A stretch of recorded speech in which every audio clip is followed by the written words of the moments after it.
Well, where we left off last time, we got the wings assembled and the tail feathers on, and we're getting them all glued up. So we have one actual piece of aircraft instead of multiple. And then we added some tape to make the seat belts for the cockpit. Used some athletic tape for that. Um, you can see we've got decent seams. This kit fits alright, but it's a pain in the butt to do. Got the canopy all masked up and glued on, so we're ready for start painting. I didn't have the correct color for sky, so I mixed up something out of my paint jars to make something to match. We used the Tamiya for the top colors there for the RAF green and gray. And get those. It went down just fine. Got a clear coat on it so that we can get the decals going.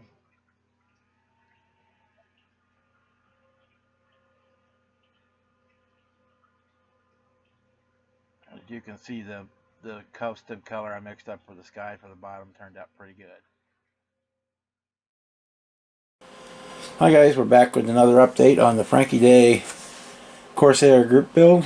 We're doing the Hobby Boss 148 scale Fleet Air Arm Royal Navy Corsair. It's the F4U Mark II Corsair. It was served on board the HMS Unicorn in Papua New Guinea in July of 1944.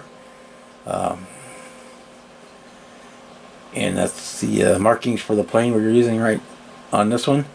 It's not the most colorful one out there for the Fleet Air Arms, but it's the one we're doing. It's also the one on the box art.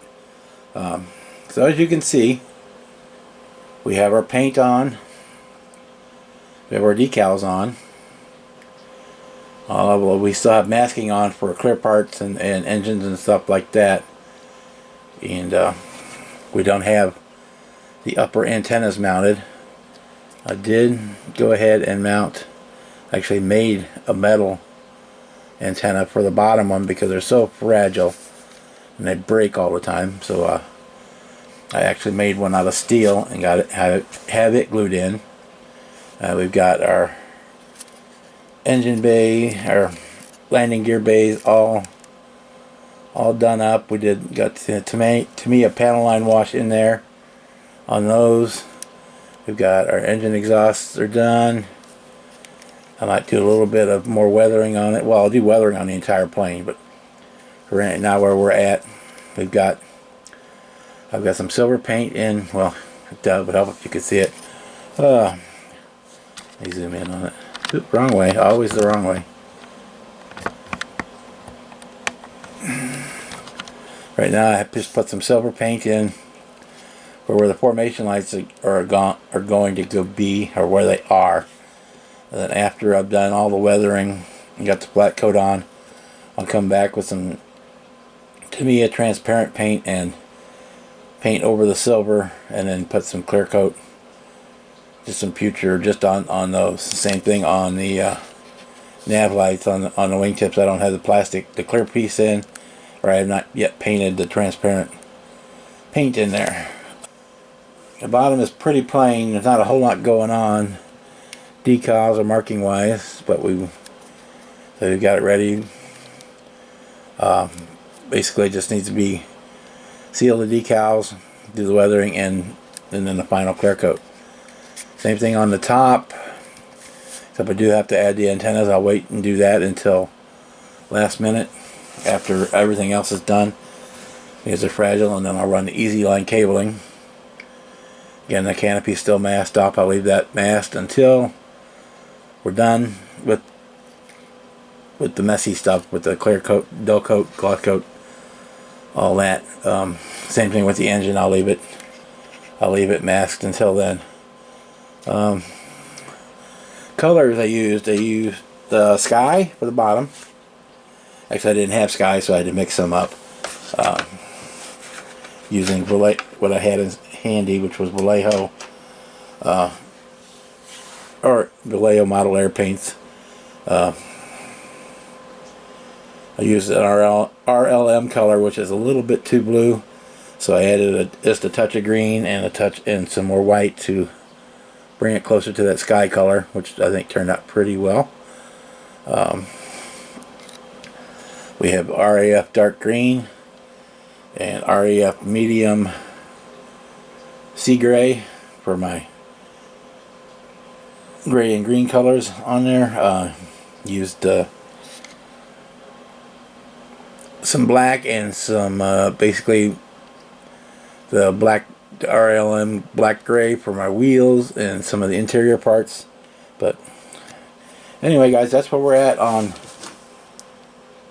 our Corsair. We should have, the next video will be the final.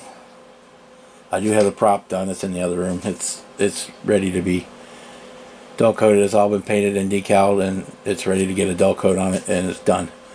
So before I waffle too much, oh, and if you may have seen in the background there, I've got a few of my other Corsairs, not all of them, but a few of them, hiding out there in the background. I've got Skipper back there in the corner. I've got the 72nd scale Airfix Fleet Air Arms Corsair. Oh god, that one was a pain in the butt. That's a horrible kit, but again, if you want to play with it and make it work, you can make it work. Then we've got our eggplane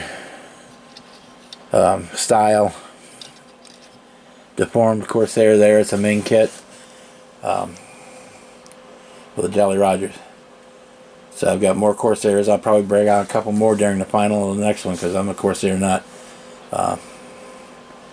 I've got at least